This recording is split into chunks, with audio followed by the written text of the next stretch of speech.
Hello friends, आज की कहानी का नाम है गरुड़। कश्यप ऋषि की दो पत्नियां थीं, कद्रू और विनीता। वे दोनों बहनें थीं, लेकिन एक दूसरे से जलती थीं। कश्यप ने दोनों को एक एक वरदान मांगने को कहा। कद्रू कहने लगी, मुझे 1000 वीर और फुर्तीले पुत्रों का वरदान दीजिए। कश्यप ने वरदान दे दिया। इस पर विनीता जल भुन गई और बोली, मुझे ऐसे पुत्रों का वरदान दीजिए जो मेरी बहन के पुत्रों से अधिक वीर और तेजस्वी हो। कश्यप ने उसे भी वरदान दे दिया। कुछ समय बाद कद्रू ने 1000 नागों को जन्म दिया। विनीता ने 2 अंडे दिए और उनके फूटने की प्रतीक्षा करने लगी। 500 साल बीत गए, लेकिन वे अंडे नहीं फूटे। विनीता बेचैन हो उठी। कद्रू का वरदान पहले फल चुका था, इसलिए उसने एक अंडा तोड़ दिया। अंडे के अंदर पक्षी अभी पूरी तरह से नहीं बना था।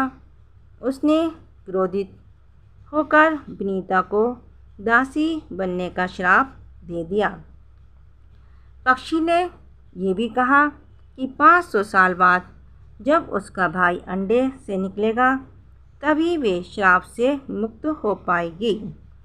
एक दिन विनीता और कद्रू में किसी बात पर बहस हो रही थी। विनीता कहने लगी कि दिव्य ऊंचे शर्बा पूरी तरह से सफ़ेद होता है। कद्रू बोली कि उसका धड़ तो सफ़ेद होता है, लेकिन उसकी पूंछ काली होती है। दोनों ने इस पर शर्त लगा डाली। शर्त ये थी कि जो भी हारेगी वे दूसरे की दासी बन जाएगी। कद्रू जानती थी कि घोड़े की पूंछ सफ़ेद होती है और वे शर्त हार जाएगी। उसने अपने पुत्रों से घोड़े की पूंछ से इस तरह से लिपट जाने को कहा कि पूंछ काली दिखने लगे। उसके नागपुत्रों का मन इस चाल में शामिल होने का नहीं था, इसलिए वे हिचकिचाने लगे। कद्रू अपने पुत्रों से नाराज हो गई और उसने अपने ही पुत्रों को यज्ञ की आग में जलकर मर जाने का श्राप दे दिया। जब कश्यप को अपने पुत्रों के श्राप का पता चला तो उन्होंने ब्रह्मा से सहायता मांगी। ब्रह्मा कहने लगे, ये नाग विषैले और दुष्ट हैं, उन्हें मर ही जाना चाहिए। कश्यप के बार बार अनुरोध करने पर ब्रह्मा ने कह दिया कि जो नाग नेक होंगे वे बचे रहेंगे।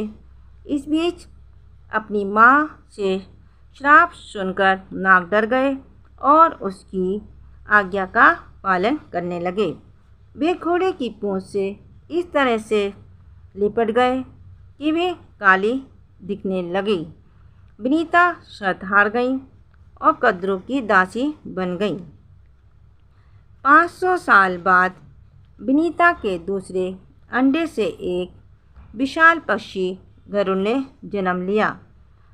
ये पक्षी बहुत शक्तिशाली और तेजस्वी दिख रहा था। वह अग्नि से भी अधिक उज्जवल था। उसकी चमक हर किसी को चकाचौंध कर देती थी।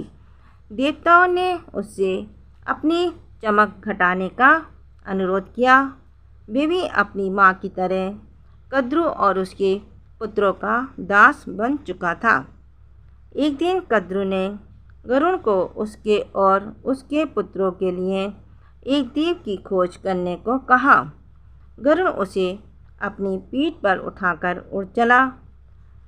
समुद्र के बीचों बीच उसे एक सुंदर द्वीप दिखा, लेकिन कद्रू और उसके बेटों को वह पसंद नहीं आया। उन्होंने किसी अन्य द्वीप पर चलने को कहा। गरुड़ उन्हें एक और द्वीप पर ले गया, लेकिन वे अपनी सौतेली माँ और सौतेले भाइयों का दास बनकर तंग आ चुका था। उसने अपनी माँ से पूछा, तुम क्यों दासी बनकर रहती हो?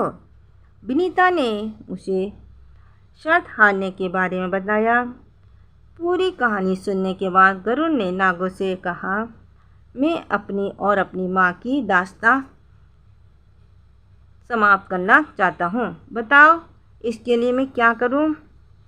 नागों ने उत्तर दिया, तुम हमारे लिए अमृत लेकर आओ, जिसे पीकर हम अमर हो जाएं। तब हम तुम्हें और तुम्हारी माँ को मुक्त कर देंगे। गरुड़ ने देवताओं के पास से अमृत चुराया और अपनी माँ को दास्यता से मुक्ति दिला दी। प्लीज़ मेरी कहानी को लाइक कीजिए, शेयर कीजिए, सब्सक्राइब कीजिए, कमेंट कीजिए। Thank you.